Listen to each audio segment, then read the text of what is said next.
Hi everyone, welcome to the Whiteleyverse with me, Connor Whiteley, for another daily short story. Now, before I start today's story, please remember to like, comment and subscribe to the channel so you don't miss any new content, and the engagement really helps the Whiteleyverse with the YouTube algorithm. Also, if you want to buy this short story and any of my other fiction, then they're available from all major ebook retailers and at your local bookstore and local library if you requested, and you can order paperback copies from Amazon. Now, here's today's short story. I hope you enjoyed just as much as I did writing it. Democracy works. MI5 Officer Finley body had always loved how amazing democracy was. It gave the amazing, wonderful people of a country the chance to have their say, choose their leaders, and actually have an input into how they wanted their rulers to impact their lives. It was just such an amazing way to run a country, and Finley seriously felt sorry for any country unfortunate enough not to have their absolutely brilliant governance system. And Finley was going to do anything in his power to keep UK democracy working.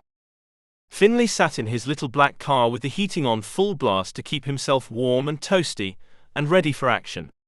He had parked his little car on a long wide road filled with potholes, broken street lamps and overflowing rubbish bins, but Finley wouldn't have it any other way.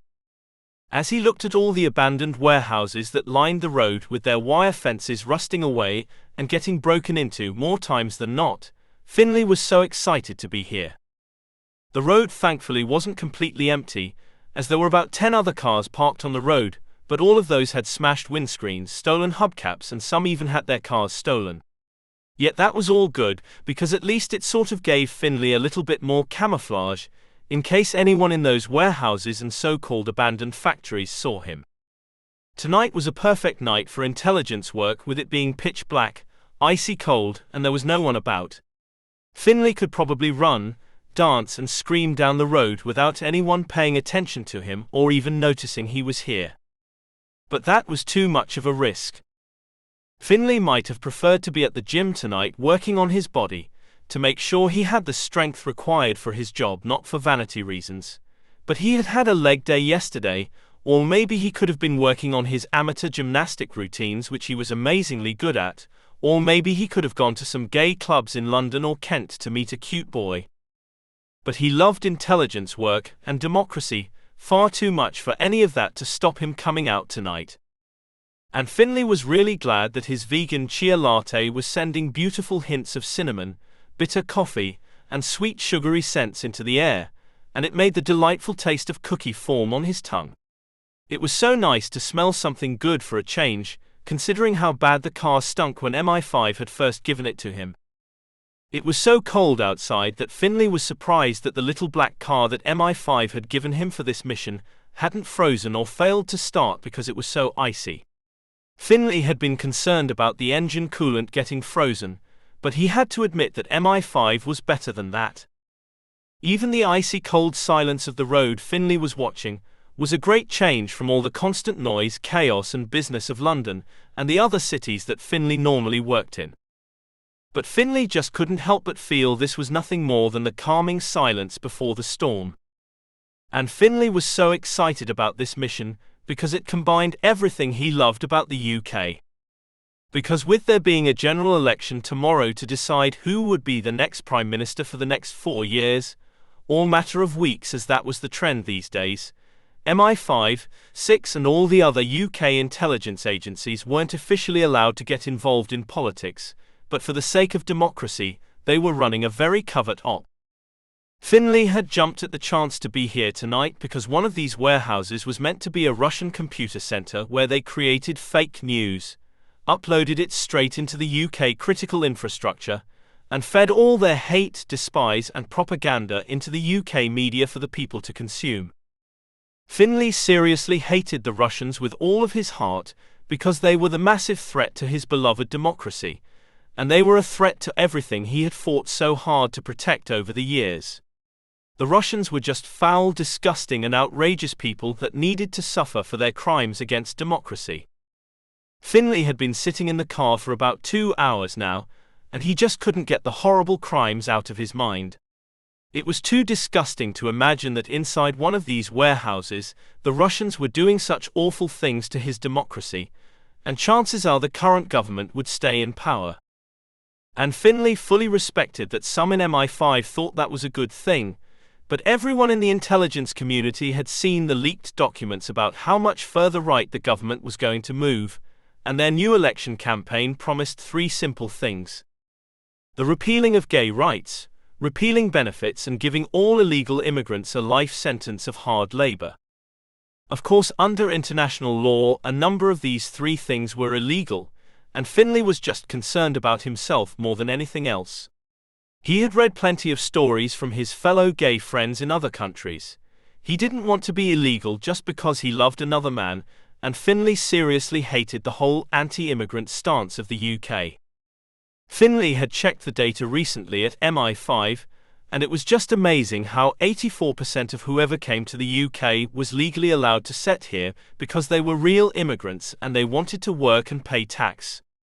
But clearly politicians didn't like data and real numbers, but that was why this mission was so important. Because so many lives, lifestyles, and democracy itself rested on Finley helping to make sure the current government failed. And Finley seriously didn't want to be illegal, like all those that came before him had to suffer through. Private security contractor and former GCHQ officer Hunter Muffin was so glad to finally be rid of bloody GCHQ, the UK's version of the US's NSA, because during the 5 years he had loyally worked for them, he had seen so many attacks, cyberattacks, and disinformation campaigns than he ever cared to think about, and all GCHQ could do was sit on their backsides and protect the UK through computer work, which was extremely useful, and Hunter loved his fellow geeks for that, but sometimes action and gunfights needed to happen to really protect the UK. And Hunter was just glad he could do it. Hunter stood on the edge of an icy cold alley, with dirty brick walls either side of him with ripped-down posters of something or another, and bins were overflowing, but he was more than glad the alley didn't smell at all. In fact, Hunter had made sure he had picked a hiding spot that didn't smell awful, and at least the air was damp, crisp, and almost refreshing instead of smelly. That was something Hunter really didn't want to have to deal with. Out ahead of Hunter was a long dark road that was mostly illuminated only by the moonlight, as all the street lamps that were an even 10 meters apart on road were broken, and he wouldn't have been surprised if the local council had cut the power to this area years ago, maybe even a decade. That was how unloved the area looked. Thankfully, with the rather wonderful moon being full tonight, it gave Hunter plenty of light to study his surroundings and formulate a plan. All Hunter could focus on was the massive rusting warehouse in front of him, because that was his target. The warehouse from the outside looked to be completely rusted and wrecked, with massive chunks of the metal cladding on the outside being torn away in the wind, rain, and the roof hardly looked any better. But Hunter had seen people coming and going for days and nights, and even takeaway deliverers, which Hunter had posed as, were receiving plenty of orders. When Hunter had been inside, he was surprised to see that everyone was English in the warehouse, and it hardly seemed like any foreign powers were involved. That was surprising considering it was almost always Russia who was behind these sort of misinformation campaigns. Hunter hated the silence of the road. It wasn't natural, and Hunter seriously preferred the nosiness of London and the other cities that his private contractor firm had sent him to. Canterbury in the south of England was probably his favourite, but the silence here was just annoying. The only good thing about the silence was that at least he could be able to hear if anyone was sneaking up on him. Hunter edged forward slightly and focused for a moment on the 11 cars that were parked on the road.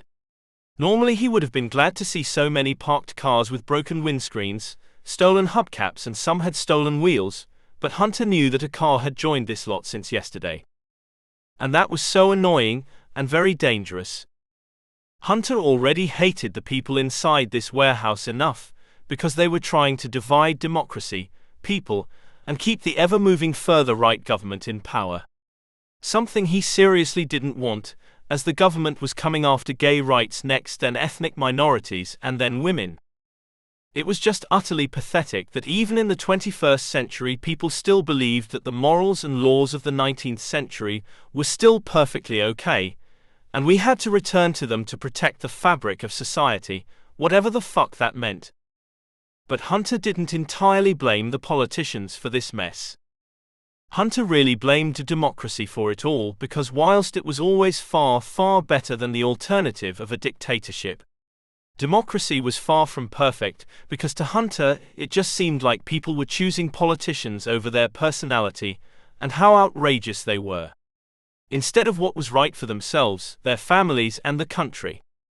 Maybe it had always been like that, but Hunter just hated how people were voting for politicians who wanted to destroy groups just because they were white, straight, rich and powerful.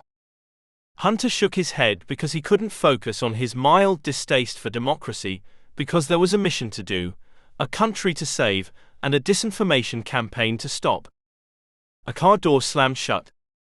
Hunter crouched down and focused on the long line of cars that were parked on the road. He saw a man start to walk towards him, but the moonlight was far too poor to let Hunter see his face.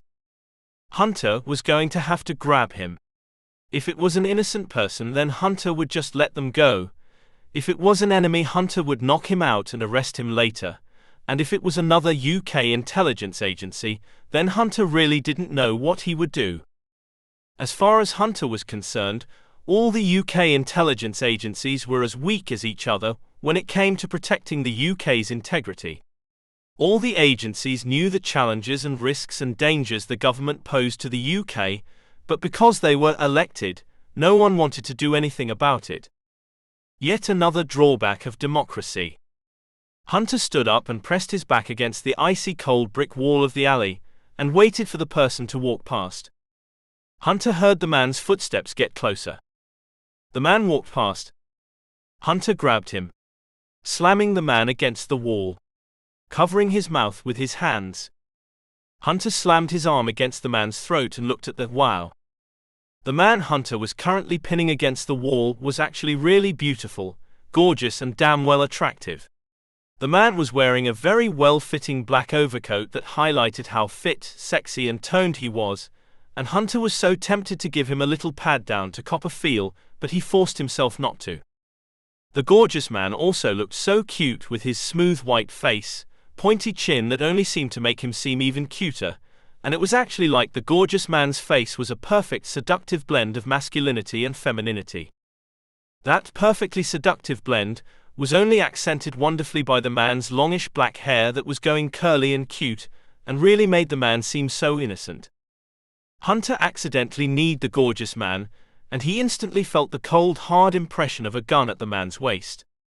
Now Hunter was just wondering why the hell was such a cute man creeping about abandoned warehouses with a gun late at night. And whatever the answer was, it just concerned Hunter a lot more than he ever wanted to admit. Finley actually had no problem whatsoever with being thrown about by cute, sexy men.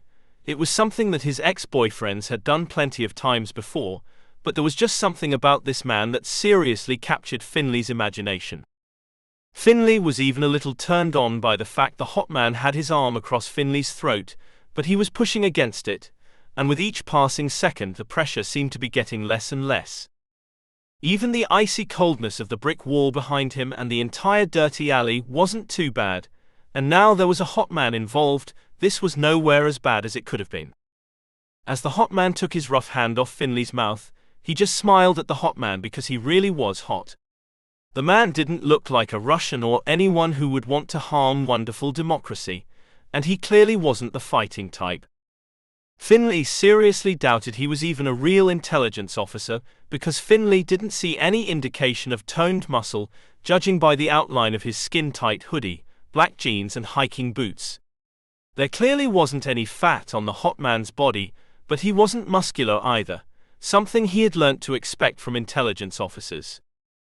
But Finley was a lot more interested in the hot man's handsome face, with his short brown hair cut in a crew-cut style that really worked on this hottie, and Finley couldn't look away from the hottie's strong jawline, round chin and very beautiful emerald eyes with little flecks of sapphire mixed in. "Who are you?" the hottie asked, like the very act of speaking was painful for him. Finley was more than grateful his throat had dried up, but he was a little annoyed that sweat was dripping off his back. He just hoped this hottie wouldn't notice. MI5 Finley body, he said. Damn it, that was such a stupid thing to do, Finley realized. He never should have identified himself, and normally he never did. He especially shouldn't have said that, when the hottie was still pinning him against the wall. What the hell was this hottie doing to him?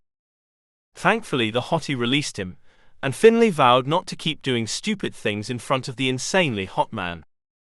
I didn't think MI5 and the other agencies were bothering with this threat, the hottie said. Finley smiled. Some of us are, even if it is illegal, and outside of our remit. The hottie slowly nodded, and Finley could tell he was a little confused but glad about him being here at the same time. Who are you? Finley asked, really hoping this hottie wasn't a foreign agent or something else that would only complicate matters. Hunter Muffin, former GCHQ and now a private contractor, the hottie said. Finley smiled because he had been sure this guy definitely wasn't a real intelligence officer, and that really made him feel good. If this man was a danger to his precious democracy, then there was a good chance Finley could take him. Finley looked over to the warehouse that he had been walking to, when beautiful Hunter had grabbed him. There's no security on the outside, Hunter said. I don't see any cameras, and there was more than enough holes in the wire fences for us to go through. Finley nodded, and it was clear that Hunter had been here for a while if he was able to get this much information. How long? 2 days, really, maybe 3, Hunter said. The company I work for learnt about the threat, and I was assigned to stop it before the election. Finley looked at Hunter a little more, as he said election with such disdain. You don't like elections? Finley asked, knowing it was impossible for people not to like them. Hunter laughed and Finley's heart skipped a few beats. Hunter's laughter was so sweet, beautiful and lyrical. Finley really wanted to hear it again. I suggest we work together on this, Hunter said. What backup do you have or equipment? Finley's mouth dropped a little, at how bad he felt whenever he spoke to private contractors because they always had the private money, investment and research and development departments to get all the cool gadgets. Finley just got out his gun. That's my backup and that's my only equipment. Hunter looked like he was about to laugh, which Finley wanted so badly, but Hunter only nodded his head slowly. Now Finley felt like such an idiot again, because this damn beautiful man was bringing out all of his insecurities about his work. Smoke bombs rained down on them. Finley heard heavy footsteps come at him. Someone grabbed him. Finley punched them. He hit body armor. Finley jumped into the air, kicking out his legs. He cracked a helmet. More people charged at him. Finley hated the smoke. His eyes watered. Smoke was clawing at his throat. Someone grabbed Finley, throwing him against the wall. Finley's head slammed into it. Finley's world went black. Of all the ways how Hunter wanted to spend his night, it certainly hadn't been stripped naked and tied to a stunningly beautiful man he had only just met.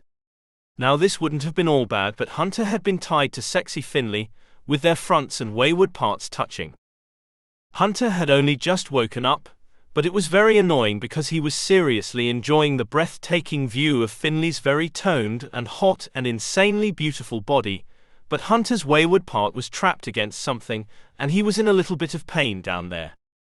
Hunter managed to look around to see they were in the middle of a massive warehouse that was easily 100 meters long and wide, and there were a group of people typing, swirling and shouting at computers around them.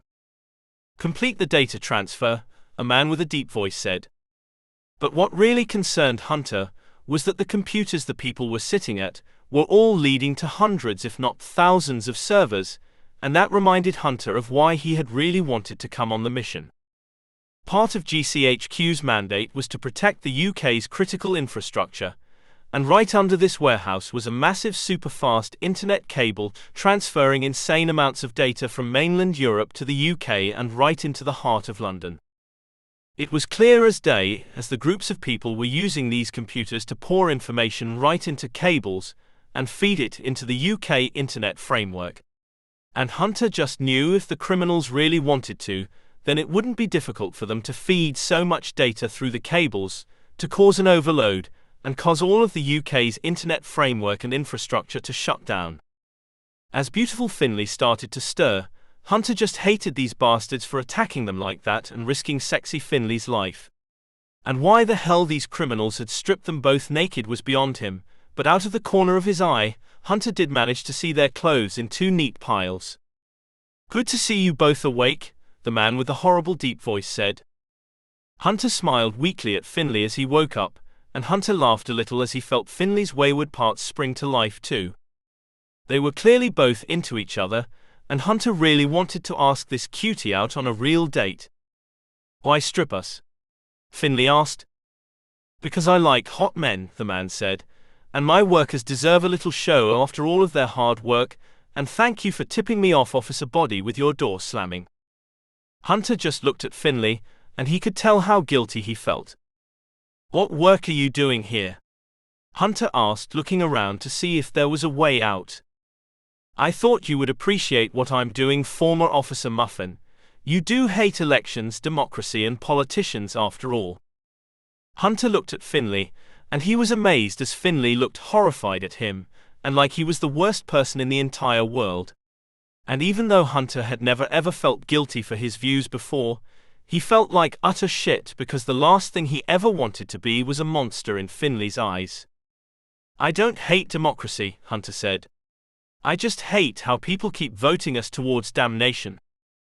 Hunter was so glad that Finley sort of nodded. A loud humming sound echoed around the warehouse, and Hunter found him and Finley were being lifted up, and turned to face the man with the deep voice.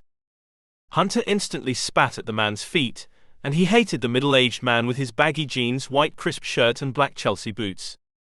"I don't care why you do or don't," the man said. "I hate the UK too, and that's why I keep steering it towards damnation, and the best thing about it all is that you're right. The people do just keep voting for what I want them to do."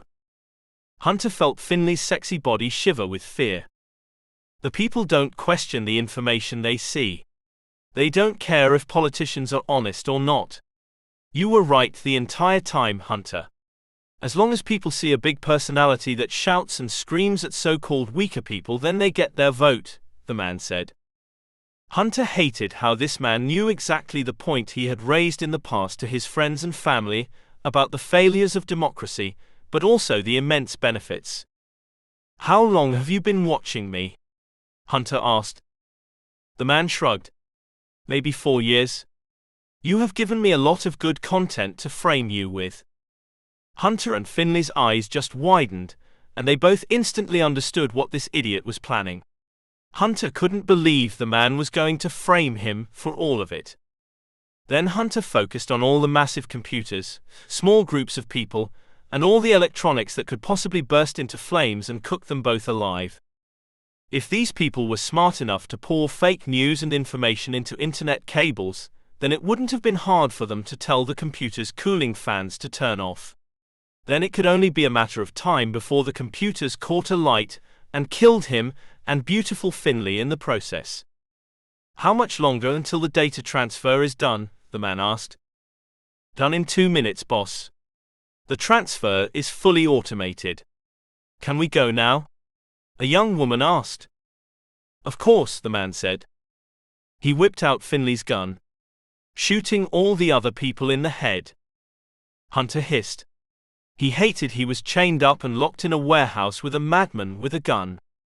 "You see, cuties," the man said.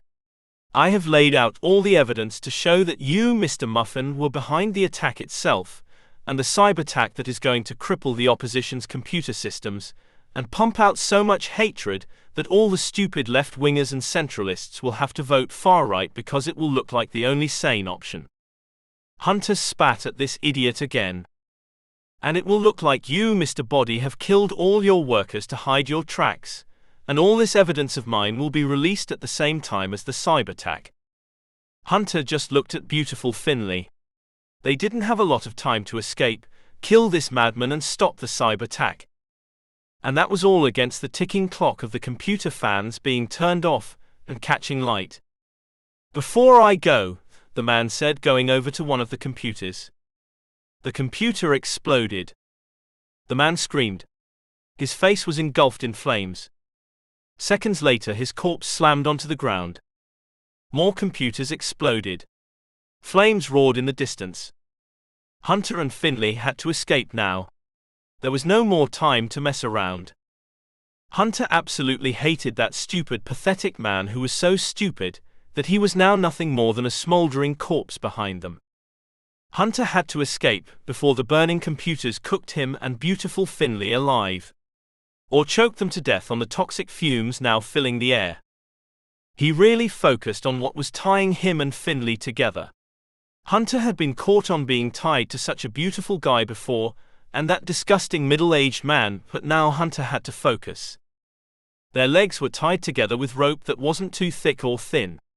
Ideally, they could snap the rope with their leg muscles, but Hunter wasn't strong enough for that. Their chests and stomachs were tied together with the same sort of rope, but it was a lot thinner. The real problem was Hunter and Finley's arms were pulled up over their heads and tied to some kind of pulley above them using very thick rope. Hunter was certain they could break that. Another computer exploded. The rope around their legs snapped. "Thank God yesterday was leg day," Finley said. Hunter wanted to kiss this hot, sexy man more than anything. "How are we gonna get rid of the stomach and chest ropes?" Hunter asked. "You need to stay perfectly still for me," Finley said. Hunter had no clue what Finley was talking about. More computers bursted into flames. Choking black smoke filled the warehouse. Finley jumped up and jammed his knees against Hunter's knees, and he started to move up and down. Hunter quickly realized Finley was using his core strength to push his legs against Hunter, making the ropes stretch and hopefully snap. The chest and stomach rope snapped. "Excellent body, by the way," Hunter said. Finley grinned. "Not so bad yourself." Now they were free. Hunter pulled his biceps to pull himself upwards so he could look at the pulley they were tied to. The smoke was getting thicker and thicker. Hunter could barely see it. Hunter's biceps hurt. They felt like he was being stabbed. Hunter just didn't want to even imagine how close the cyber attack was close to launching. "Let me," Finley said. Hunter just watched as the beautiful man pulled himself upwards like a gymnast and wrapped his feet around the metal cable the pulley was hanging from. Finley pulled himself up so he was artfully hanging from the metal cable, and he smashed his fists into it. Hunter dropped to the floor with a thud. Finley screamed. He fell to the ground. He didn't move. Hunter rushed over. More computers exploded. Popped. Banged. Hunter checked Finley was breathing. He was. Only just. Hunter wanted to just run out of the warehouse with him.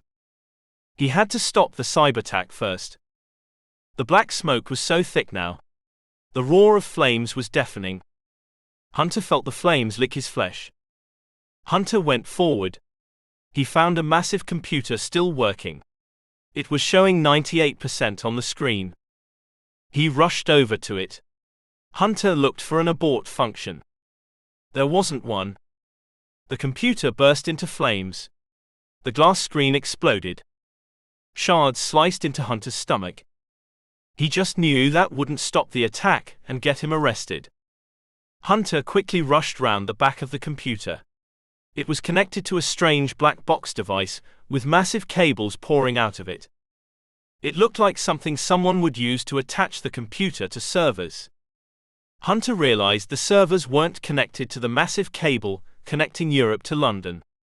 It was the computer, and the servers were feeding the information to the computer through the black box device. Hunter went over to it.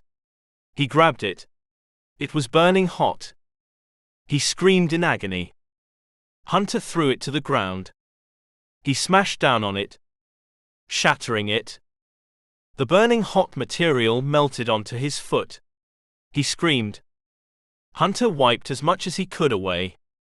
Hunter had to get out. He charged over to Finley, scooping him up in his arms. Hunter rushed towards the exit. There was no chance to find their clothes. It was too late. As Hunter just charged as fast as he could out of the burning warehouse, Hunter really hoped the cyber attack was over, and most importantly the beautiful man in his arms was alive. It was 4 hours after the polls had closed the next day, so it was 2 o'clock in the morning, as Finley sat with the most beautiful guy he had ever met before. He was so glad that he hadn't inhaled too much smoke, and besides the minor burns to his body and the cuts from the fall, this little incident shouldn't have any lasting impacts. But as Finley wrapped his arms around beautiful, hot, sexy Hunter, he really hoped this little incident would have a lasting impact on both of them, as they both sat on the icy cold edge of a glass balcony in one of London's tallest buildings. From Hunter's wonderful apartment that the balcony belonged to, Finley could see the breathtaking skyline of London with all of its skyscrapers, weird buildings and bright, stunning lights that really made London so beautiful, perfect and very, very precious. Finley could even see the River Thames coursing through the darkness below them, and it really had been a wonderful night between them both. As soon as Finley had got out of hospital, he had phoned Hunter and wanted to meet. Hunter had cooked them both the most amazing mouth-watering meal of juicy, crispy vegan chicken burgers, golden chips and creamy vegan vanilla ice cream Finley had ever had. Then they had spent the entire night talking, hugging, and really getting to know each other. But they hadn't kissed, spoken about the future or even the election that was currently being counted. Because if what the madman in the warehouse had said was true about Hunter, then Finley really didn't want to spoil tonight by talking about it. Finley hugged Hunter even more, and Finley loved the feeling of Hunter's thin body under his black hoodie, and Finley really felt like a teenager again. That was something he hadn't felt for a long time. And it felt utterly wonderful to have that feeling back. Who was that guy in the end? Hunter asked quietly as he turned to look at Finley, and Finley really loved staring into Hunter's large, adorable eyes. You knew I would have MI5 look him up, Finley said. His name was Jude Griffins, a former MI6 operative from the 80s, and someone who learnt very quickly that the intelligence agencies of the UK were a little thick, and the UK had betrayed him a total of 5 times, and Jude had finally had enough. Finley really didn't want to get into the horrific details about how the UK had allowed the Iranians, North Koreans and Russians to capture Jude and torture him before they released him. But judging by Hunter's frown, he already knew or could guess what had happened. And then he wanted to destroy the UK and torture it like the enemy tortured him, Hunter said. Finley just nodded, because he sort of felt like Hunter wanted to make a point. You can say it. Hunter smiled at him, and Finley seriously couldn't get enough of his perfect smile. I won't make me point, but why do you love democracy so much to the point of obsession? I like it, I do, but I accept it has massive weaknesses. Finley pulled Hunter closer to him. So do I, but without democracy, what the hell are we? We're no better than China, Russia, or the people we fight every single day to stop. Hunter slowly nodded. And I choose to believe no matter how stupid some of these governments are that get into power, reason, rationality and hope will prevail. Like the current government, sure they will get in again but not with as much power as they did before. And that is only possible because… Hunter laughed his beautiful laugh again. Because of democracy. Some people realize this government is stupid and not serving them, so they will vote for someone else. Hunter slowly nodded. But how much damage will this government do before they're voted out for good? That is what I despair about. Finley ran his fingers through Hunter's wonderful hair and wanted so badly to kiss him. I don't know, but democracy will prevail, and sooner or later they will be gone for good. Just you wait. Finley laughed his beautiful, sexy, lyrical laugh again, and Finley's wayward parts sprung to life. Hunter bit his lip.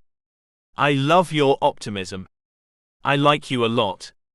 And I seriously like your body. Finley shivered in delight as Hunter carefully ran his fingers down Finley's clothes and stopped just short of his belly button. You're such a tease, Finley said, getting so close to Finley that their noses touched. Why don't you show me some of your gymnastic skills in my bedroom, and we'll see what happens from there? Hunter asked. Finley just kissed him and moaned in sheer delight and pleasure and attraction as he felt the strength and wonderful passion behind the kiss. Hunter was really into him, and Finley was seriously into Hunter. As Finley jumped into the air, wrapped his legs round Hunter's waist, and Hunter carried him off to the bedroom, Finley just knew tonight and tomorrow were going to be utterly amazing. And he really knew that they were going to be seeing each other for a long time after tomorrow. He just had an amazing feeling. And as much as Finley knew Hunter would hate to admit it, they only met, fell in love, and were together because democracy worked, and that was far from a lie. Welcome back everyone, it's me again, Connor Whiteley. So I really hope that you enjoyed today's story, because I flat out love writing, creating stories and sharing them with you. If you really enjoyed today's story, then please remember to like, comment and subscribe to the channel so you don't miss any new content, and the engagement really helps the Whiteleyverse with the YouTube algorithms. And if you want to buy this short story or any of my other fiction, then they're available from all major ebook retailers, and you can get them from your local library if you requested, and you can order the paperback copies from Amazon, your local bookstore or local library if you request it. Lastly, if you want to support the channel on a one-off basis, then you can now buy me a coffee at buymeacoffee.com/Connor Whiteley. Also, if you know anyone who would enjoy today's story, then please share it with them. I'm always really grateful when you wonderful people help us spread the word about the channel. So, thanks for watching the Whiteleyverse, and I'll see you again soon. Have a great day, everyone.